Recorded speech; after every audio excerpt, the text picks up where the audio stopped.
ಆ ಓದೋದು ತಪ್ಪು. ಈಗ ಅವನ ಅಪ್ಪ ಹೇಗೋ ಇಲ್ಲಿ ಇದ್ದರು, ಇಬ್ಬರು ಒಟ್ಟಿಗೆ ಇರ್ತಾರೆ, ಜಾಮೀನಲ್ಲಿ ಹೊರಗೆ ಬಂದು ಕೇಸ್ ಫೇಸ್ ಮಾಡಬೇಕು. ತಪ್ಪು ಮಾಡಿದ್ರೆ ಓಡಿ ಹೋಗೋದು, ತಪ್ಪು ಮಾಡಿದ್ರೆ 1 ತಿಂಗಳು ಹೋಗಿ ಅಲ್ಲೇ ಕೂತ್ಕೊಳ್ಬೇಕು, ಬರ್ಬೇಕು ಆಗಲೇ. ಅವನ ಕೆಲಸಕ್ಕೆ ಹೋಗಿದ್ದಾನೆ, ಅವ್ರ ಕೆಲಸಕ್ಕೆ ಅವನ ಕೆಲಸಕ್ಕೆ ಹೋಗಿದ್ದಾನೆ, ಇದಕ್ಕೆ ಹೋಗಿ ಅಂತ ಹೇಳಿಲ್ಲ. ನೀವೇನು ಕೆಲಸ ಏನಿಲ್ಲ ಅಂತ ನೀವೇ ಹೇಳಲಿಕ್ಕೆ, ನೀವೇ ಯಾರು? ಅಲ್ಲ, ನೀವೇ ಯಾರು ಹೇಳಲಿಕ್ಕೆ? ಅವನ ಕೆಲಸಕ್ಕೆ ಹೋಗಿದ್ದಾನೆ. ಅವನು ಅಲ್ಲಿ ಇಲ್ಲಿ ಆ ಕೆಲಸ ಹೋಗಿರ್ಬೋದು, ಯಾರು ಗೊತ್ತು? ಯಾವುದು ಈ ಕೆಲಸ ಅಲ್ಲಿ ಮಾಡ್ಲಿಕ್ಕೆ ಹೋಗಿರ್ಬೋದು, ಗೊತ್ತಾಯ್ತಾ? ಹೌದು, ಈ ಕೆಲಸ ಅಲ್ಲಿ ಮಾಡ್ಲಿಕ್ಕೆ ಇರ್ಬೋದು ಬಹುಶಃ, ಅದಕ್ಕೆ ಹೋಗಿರ್ಬೋದು. ಅಷ್ಟೇ ಹೇಳೋದು. ತಪ್ಪು ಮಾಡೋದಿದ್ರೆ ಓಡಬಾರ್ದು. ಓಡಿದ್ದಲ್ರಿ, ಗೊತ್ತಾಯ್ತಾ? ಆರಾಮಾಗಿ ಹೋಗಿದ್ದಾನೆ, ಔಟ್ ಆಡ್ಬಿಟ್ಟು ಆರಾಮಾಗಿ ಹೋಗಿದ್ದಾನೆ. ಓಡಿದ್ದಲ್ಲ, ಓಡಿದಂತ ನೀವು ಮಾಡಿದ್ದು. ಇವಾಗ ನೀವು ಹೇಳಿದ್ರೆ ನಾನು ಬರ್ಬೇಕಾ?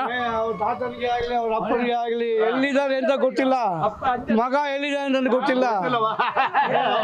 ಮಗಳಂತೂ ಮಾಡಿಲ್ಲ, ಏನೂ ಇಲ್ಲ. ಏನಿಲ್ಲ. ವೈ ಶುಡ್ ಇರ ನಾವೇ ಬರಬೇಕು, ಈ should face. That is not correct ಅಲ್ವಾ? ಎಲ್ಲ ಇದಕ್ಕೆ ಕ್ರಾಸ್ ಮಾಡೋದು ಬಂದಾಗ ಲಾಯರು ಕೋರ್ಟಲ್ಲಿ ವಾದ ಮಾಡ್ತಾರ ಇದ್ರ ಬಗ್ಗೆ.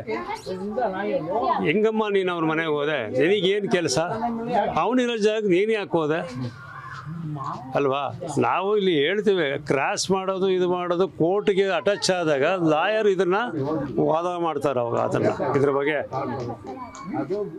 ಅವ್ರು ಒಂಥರ ವಾದ ಮಾಡ್ತಾರ. ಈಗ ನಾವು ಇಷ್ಟು ಹೇಳ್ತಾ ಇದ್ದೆ, ಅವ್ರು ಒಂದೊಂದು ಪಾಯಿಂಟ್ ಬಿಡಿಸಿ ಲೇಡಿಸಿ ಕೇಳ್ತಾನೆ ಅಲ್ವಾ? ಹೆಂಗು ಮಾಡಿದೆ, ನೀನು ಯಾಕೆ ಹೋದೆ, ಯಾವ ಥರ ಎಂಜಾಯ್ ಮಾಡಿದೆ, ಹೆಂಗೆ ಇಟ್ಕೊಂಡೆ?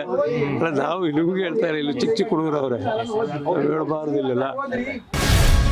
ಗ್ಯಾರಂಟಿ ನ್ಯೂಸ್, ಸುದ್ದಿ ಖಚಿತ, ನ್ಯಾಯ ನಿಶ್ಚಿತ.